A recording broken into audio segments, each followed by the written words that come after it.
दोस्तों, फिल्म की शुरुआत में हम तीन लड़कियों के बारे में बहुत बुरा होते हुए देखते हैं। जैसा कि पहली लड़की अपने सर का मुंडन करके फांसी लगा ली होती है। वहीं दूसरी लड़की की बात करें तो वह घर से निकलकर चोरी से छत पर जाती है और वहां से कूदकर अपनी जान दे देती है। वहीं तीसरी लड़की की बात करें तो उसको मारकर किसी ने दफन कर दिया होता है। तो दोस्तों, अब दो लड़कियों को तो हमने देखा था कि उन्होंने खुदकुशी की थी, बट ये नौबत आई कैसे? इससे यही लगता है कि उन लड़कियों पर बहुत ज्यादा जुर्म हो रहा था, इसलिए उन्होंने मरना ही ठीक समझा। तो दोस्तों, आइए अब उन लड़कियों के बारे में जानते हैं कि आखिर वह इन दरिंदों के बीच कैसे फंसी थी और उनके साथ क्या क्या हुआ था जिसकी वजह से उन्हें मरना ही ठीक लगा। तो दोस्तों, अब हम सबसे पहले केरल के कोच्चि के अंदर सुरेखा नाम की लड़की को देखते हैं, जिसके माता पिता उसे बहुत प्यार करते थे। वहीं सुरेखा भी बहुत खुश थी। सुरेखा की माँ पूजा पाठ में बहुत ज्यादा विश्वास करती थी, बट सुरेखा बहुत ज्यादा पढ़ी लिखी थी, जिस वजह से वह अंधविश्वास जैसी चीजों को नहीं मानती थी। फिलहाल सुरेखा अपनी लाइफ से खुश थी।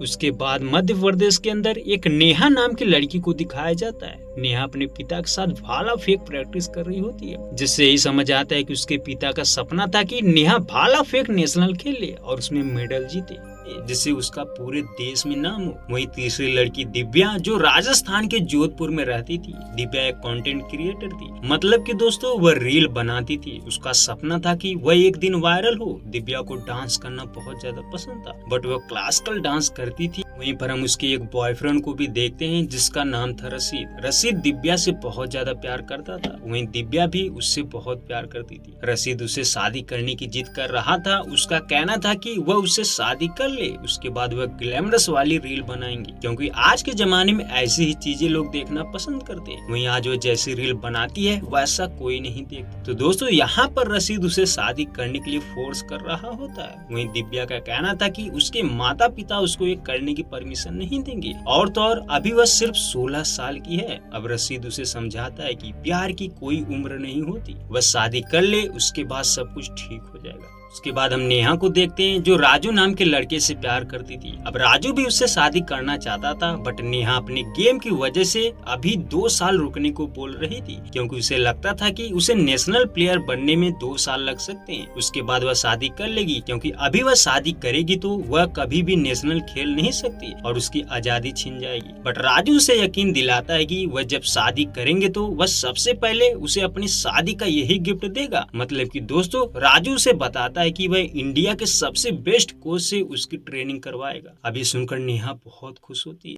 तो दोस्तों, हमने नेहा और दिव्या के बारे में अच्छे से जान लिया था कि वह अपनी लाइफ में कुछ न कुछ बनना चाहती थी। उनका सपना था कि वह एक दिन जरूर कामयाब होगी, और उनका बॉयफ्रेंड भी उनके सपने को पूरा करने का वादा देता है, जिससे दोनों लड़कियां उनकी बात से सहमत। तो दोस्तों, ये तो रही नेहा और दिव्या की बात। अब आइए सुरेखा के बारे में जानते हैं, जो कोच्चि में रहती थी। दरअसल दोस्तों, उसका भी एक बॉयफ्रेंड था, जिसका नाम था सलीम। सलीम शादीशुदा था, उसके भी 2 बच्चे थे, बट वह सुरेखा से वादा किया था कि वह अपनी बीवी को तलाक देने वाला है, उसके बाद वह शादी कर लेंगे। अब सुरेखा हिंदू परिवार से थी, वहीं सलीम मुस्लिम परिवार से, तो उनकी शादी को तो दिक्कत थी, जिससे सुरेखा का कहना था कि वह शादी एक शर्त पर करेगी, क्योंकि उसे अपना धर्म परिवर्तन नहीं करना होगा। मतलब कि वह हिंदू धर्म की है तो उसी धर्म की रहना चाहती थी। अब सलीम उसे इक्वलिटी की बातें बताता है कि हमारे देश में समानता बहुत ज्यादा है, जिससे चाहे कोई भी किसी धर्म का हो, हमें एक साथ रहना चाहिए। अभी सुनकर सुरेखा को बहुत अच्छा लगता है। तभी सलीम उसे विश्वास दिलाने के लिए एक और बात बोलता है। वह बताता है कि अगर उसे विश्वास नहीं है तो वह कुछ दिन के लिए उसके साथ लिविंग रिलेशनशिप में रह ले, जिससे उसे पता चल जाएगा कि मैं कैसा लड़का हूँ। पहले बात भी सुरेखा को सही लगती है, बट वह अपने माता पिता से परमिशन लेना चाहती थी। उसके बाद सुरेखा अपने माता पिता से सलीम के बारे में बताती है। वह कहती है कि उसे सलीम के साथ कुछ दिनों के लिए लिविंग में रहना है। अब दुनिया का कोई भी माँ बाप इसकी परमिशन नहीं देने वाला था, इसलिए इसके खिलाफ थे। बट सुरेखा उन्हें समझाती है कि वह पढ़े लिखे लोग हैं, उन्हें ऐसा नहीं सोचना चाहिए। और रही बात सलीम की, तो वह बहुत अच्छा लड़का है। सुरेखा का पिता उसके धर्म को लेकर भी बातें बोलता है। वह कहता है कि वह तुमसे शादी नहीं करेगा, अगर करेगा भी तो एक दिन तुम्हें धर्म बदलने को बोलेगा। अब सुरेखा उन्हें बताती है कि उसने ये सब पहले ही क्लियर कर लिया है। उसने सलीम से बोला है कि चाहे कुछ भी हो जाए, वो अपना हिंदू धर्म नहीं बदलेगी। हालांकि सुरेखा उससे शादी नहीं करना चाहती चाहती थी। वह चाहती थी कि जिंदगी भर वह रिलेशनशिप में रहे। तभी उसका पिता उसके बच्चों के भी बारे में बात करता है कि वह जब होंगे तो उनका कौन सा धर्म होगा। सुरेखा कहती है कि उसे धर्म के बारे में कुछ नहीं पता, क्योंकि उसे बचपन से ही पूजा पाठ नहीं सिखाया गया। चाहे उसके बेटे जिस भी धर्म को अपनाए, बस वह खुश रहनी चाहिए। तो दोस्तों यहाँ पर सुरेखा सलीम के साथ रहने के लिए लड़ पड़ती है। हालांकि उसके माता पिता उसे ये करने की इजाजत नहीं दे रहे थे, बट सुरेखा उनकी बात नहीं मान रही थी। तो दोस्तों अब सुरेखा का उसके माता पिता से झगड़ा हो चुका था, क्योंकि वह उनके खिलाफ जा रही थी। वहीं दूसरी तरफ दिव्या का भी उसके माता पिता से झगड़ा हो जाता है, क्योंकि रशीद के कहने पर दिव्या ने छोटे छोटे कपड़े पहनकर रील बनाना स्टार्ट कर दिया था, जिससे उसके व्यू भी अच्छे आ रहे थे और उसके वीडियो वायरल भी हो रहे थे, जिस वजह से दिव्या बहुत खुश। तभी एक दिन उसकी रील उसके पिता देख लेते हैं। वह दिव्या पर खूब भड़कते हैं। वहीं दिव्या भी उनसे लड़ पड़ती है, क्योंकि उसे लगता है कि वह उसकी आजादी छीन रहे हैं। इसलिए दिव्या बहुत ज्यादा गुस्सा होती है। इतने में उसकी माँ उसका फोन तोड़ देती है, जिस वजह से दिव्या को और ज्यादा बुरा लगता है।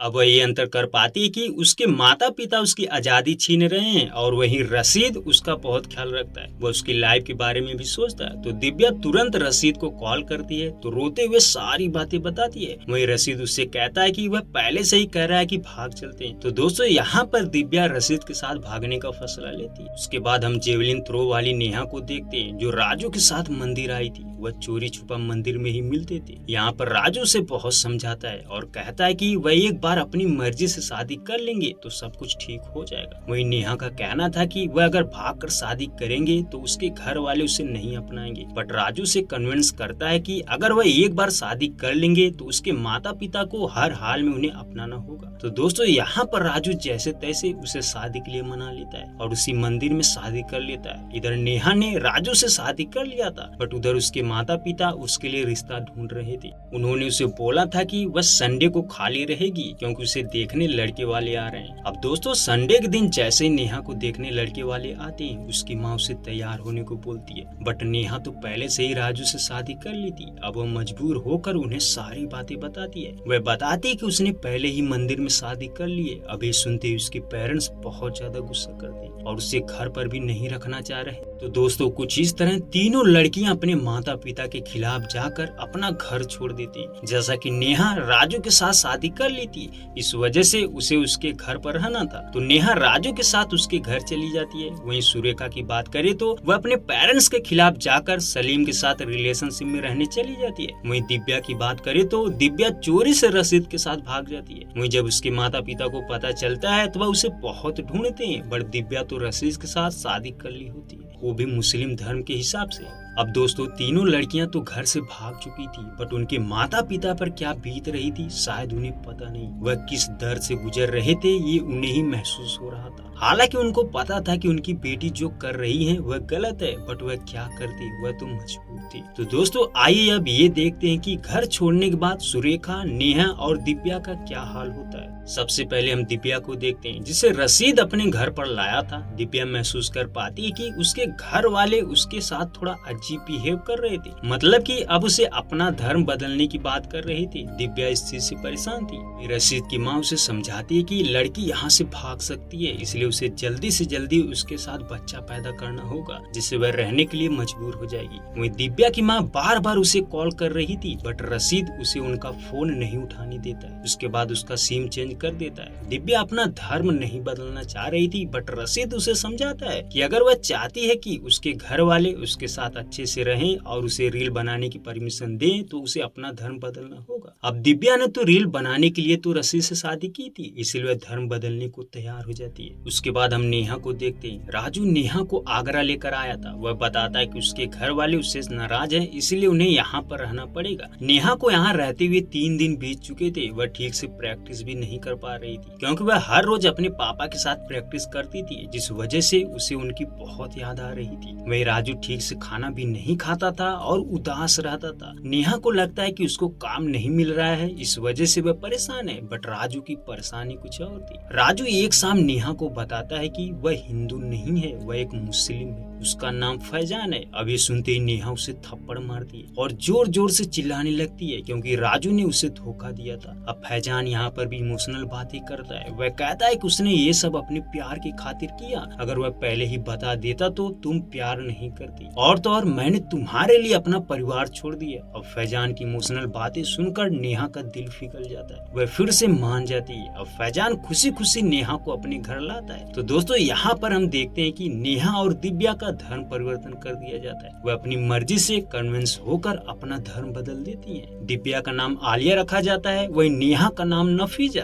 तो दोस्तों ये तो रही नेहा और दिव्या की बात। वही हम सुरेखा को देखते हैं जिसे सलीम एक मोहल्ले में लाया था। हालांकि वह उसको अपने घर नहीं ले जा सकता था क्योंकि वह शादीशुदा था, इसीलिए वह इसी कमरे में उसके साथ रिलेशनशिप में रहने वाला था। सुरेखा को उसका कमरा छोटा लगता है क्योंकि सलीम ने तो उसे बड़े बड़े झांसे दिए थे। वह बताता है कि उसका फ्लैट अभी तैयार हो रहा है, इसलिए अभी इसी कमरे से काम चलाना होगा। उसके बाद दोस्तों कहानी में आता है ट्विस्ट। जी हाँ दोस्तों, हम देखते हैं कि फैजान एक शख्स के पास पहुंचता है जो शायद मेन बंदा था, जिसका नाम था जलालुद्दीन। वहीं दूसरी तरफ सलीम अपने ऑफिस पहुंचता है, वहाँ पर भी ढेर सारे मुस्लिम लड़के थे। वहीं इधर फैजान जब उस शख्स के पास पहुंचता है तो वह उस शख्स उसे 4 लाख रुपए देता है। अब उसे क्यों पैसे देता है, आइए सारा मामला थोड़ा डिटेल में समझते हैं। दरअसल दोस्तों ये सब एक प्लान बनाए थे। उनके प्लान के हिसाब से इंडिया में लगभग 8.5 करोड़ हिंदू लड़कियां हैं, वो भी अनमैरिड। उनका सोचना था कि वह उनसे सबसे पहले अपने प्यार के जाल में फंसाएंगे और फिर उन्हें धर्म बदलने के लिए मजबूर कर देंगे, जैसा कि नेहा और दिव्या के साथ हुआ था। क्योंकि उनका मानना था कि प्यार में बहुत ताकत होती है, अगर कोई लड़की प्यार में पड़ गई तो वह बड़ी आसानी से अपना धर्म बदल सकती है। तो सलीम का प्लान था कि वह आने वाले 2047 तक पूरे देश को ही बदल देंगे,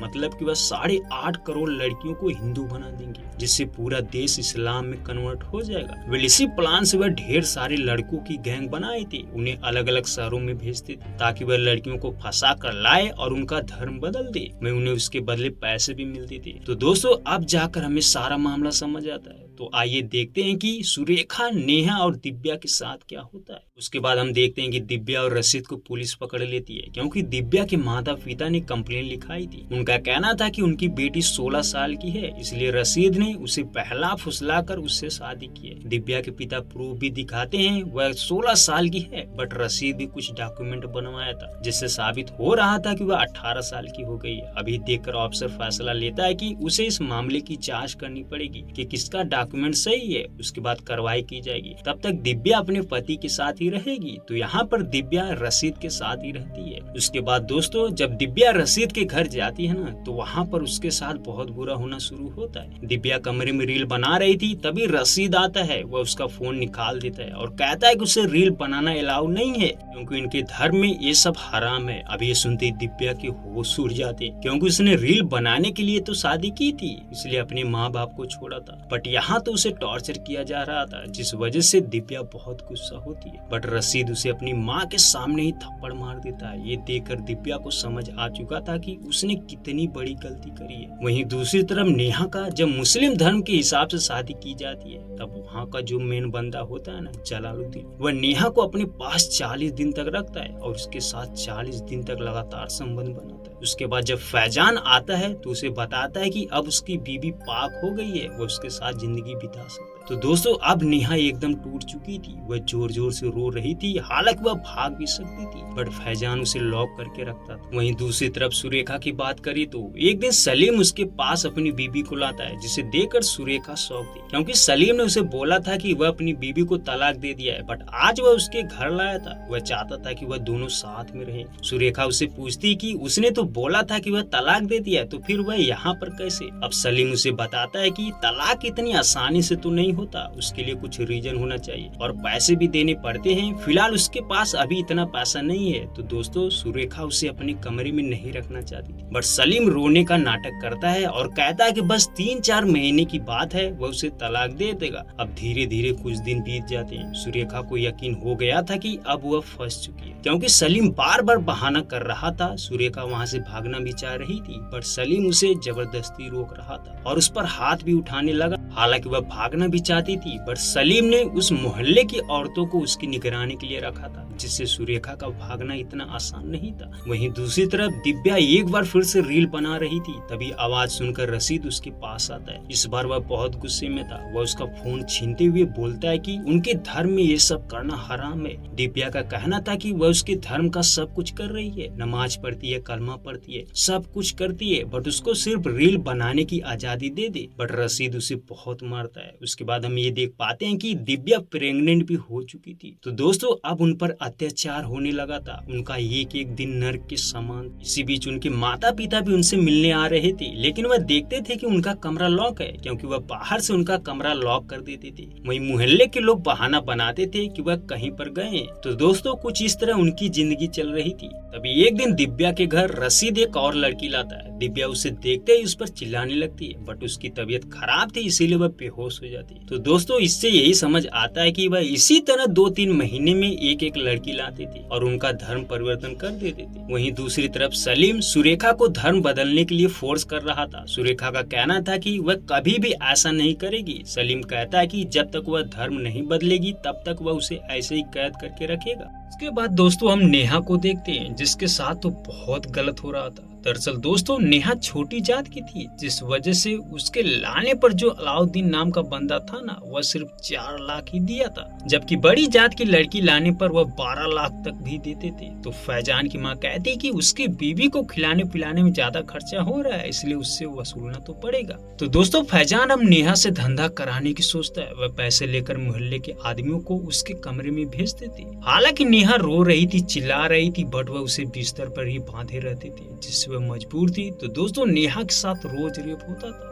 नेहा भी एकदम टूट चुकी थी। वहीं दूसरी तरफ रशीद एक फातिमा नाम की लड़की को लाया था। फातिमा उससे दिव्या के बारे में पूछती है। अब रशीद भी उसे प्यार करने का झांसा देता है और उसे दिव्या के खिलाफ खूब भड़काता है। उसे बताता है कि दिव्या के कई सारे बॉयफ्रेंड है और यही नहीं, उसके पेट में जो बच्चा है वह पता नहीं किसका है। ये सुनकर फातिमा को दिव्या से नफरत होने लगती है। अब कुछ महीने बीत जाते हैं। उसके बाद दिव्या को एक बेटा था। तभी एक दिन फातिमा उसके पास आती। हालांकि अभी तक रशीद ने उसके साथ गलत नहीं किया था। उसे लगता था कि रशीद बहुत अच्छा लड़का है, इसीलिए वो दिव्या को भला बुरा बोल रही थी। बट दिव्या उसे समझाती है कि वह भी उससे प्यार करता था, बट उसने उसे धोखा दिया और अब वह तुम्हें धोखा दे रहा है। तो दोस्तों दिव्या उसे भागने को बोल रही थी, बट फातिमा को तो रशीद पर विश्वास था। वह उसके बाद हम सुरेखा को देखते हैं। सुरेखा अब भी धर्म परिवर्तन नहीं करना चाह रही थी। वह अपनी बात पर अड़ी थी। तभी कुछ औरतें उससे जबरदस्ती करती हैं। सुरेखा उनसे लड़ पड़ती है, बट सलीम वहां आकर उसे बहुत मारता है और उसकी सारी बुक्स जला देता है और तो और उसका फोन भी तोड़ देता है, क्योंकि सुरेखा कह रही थी कि वह यहाँ से भाग जाएगी और उसकी सच्चाई सबको बताएगी, जिससे सलीम उसे लॉक करके रखा था। वहीं उधर दिव्या के माता पिता अपने गांव के लोगों को इकट्ठा करके उन्हें समझा रहे थे कि वह उनका साथ दे, क्योंकि उसकी बेटी को कैद करके रखा है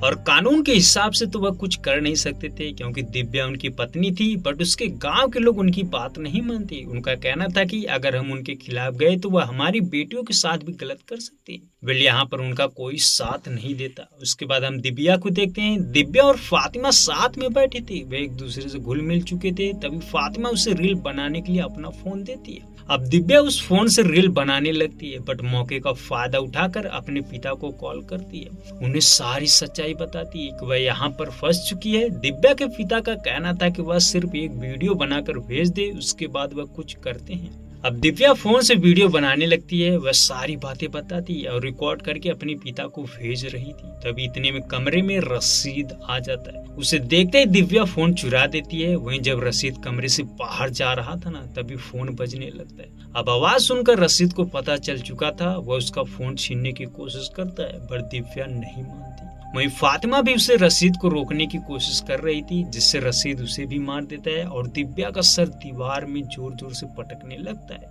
जिससे उसकी मौत हो जाती है। वहीं दूसरी तरफ सुरेखा के पास एक बार फिर सलीम आता है। वह इस बार बीफ लाया था। सुरेखा खाने को तैयार नहीं थी, बट वो उसे जबरदस्ती पकड़कर बीफ खिला देती है, जिससे सुरेखा उल्टियां करने लगती है। उसके बाद वह कुछ लेटर लिखती है। वह उस लेटर में सारी सच्चाई लिखती है और उसकी मौत का जिम्मेदार सलीम को बताती है। तो दोस्तों सुरेखा यहाँ पर सबसे पहले अपना सर मुंडन करती है और फिर कमरे में फांसी लगा लेती है। वहीं दूसरी तरफ दिव्या मर चुकी थी। उसके मरने से रशीद और उसके घर वाले टेंशन में थे। वह सोच रहे थे कि वह उसे कैसे दफन करे। रशीद दिव्या को काट कर छोटे छोटे टुकड़े करके बोरे में भरता है और उसके घर वाले बाहर ले जाकर दफन कर देती है। वहीं दूसरी तरफ हम नेहा को भी देखते हैं जो रात को चुपके से बाहर निकलकर छत पर जाती है और छत से नीचे कूदकर बाहर भाग जाती है। उसके बाद हम सुरेखा की साइड देखते हैं, वहाँ पुलिस आ चुकी थी। वह उस घर की तलाशी लेते हैं जिससे उन्हें उसका आईडी कार्ड मिलता है जिसमें उसका नाम सुरेखा था और तो और सुरेखा का लिखा हुआ लेटर भी पा जाते हैं। अब पुलिस को पता चल चुका था कि ये सब सलीम ने किया है। वह सलीम को ढूंढने का ऑर्डर देते हैं। वहीं दूसरी तरफ नेहा भागकर पुलिस स्टेशन जाती है। अब अफसर को सारी सच्चाई बताती है जिससे पूरे शहर में हाहाकार मच जाता है। हम देखते हैं कि जितने भी हिंदू समुदाय के लोग थे ना वह एकजुट हो जाते हैं, वह शहर में जमकर हंगामा करते हैं। वहीं इधर सलीम को भी पकड़ लिया गया था। वहीं उधर फैजान और रशीद भी पकड़े गए थे। पुलिस धीरे धीरे करके उनके जरिए उनके गिरोह का भी पता लगा लेते हैं। मतलब कि दोस्तों हमने देखा था कि इस काम में बहुत सारे लोग शामिल थे ना, तो पुलिस धीरे धीरे करके सभी को पकड़ लेती है और उन्हें बहुत मारती है और उनका घर भी तोड़ देती है। तो दोस्तों कुछ इस तरह नेहा और सुरेखा के लेटर की वजह से ये सब हो पाया था। बट दोस्तों तीनों लड़कियों में से 2 की जान चली गई थी। अब दोस्तों यहाँ पर तो कहानी समाप्त कर दी जाती है।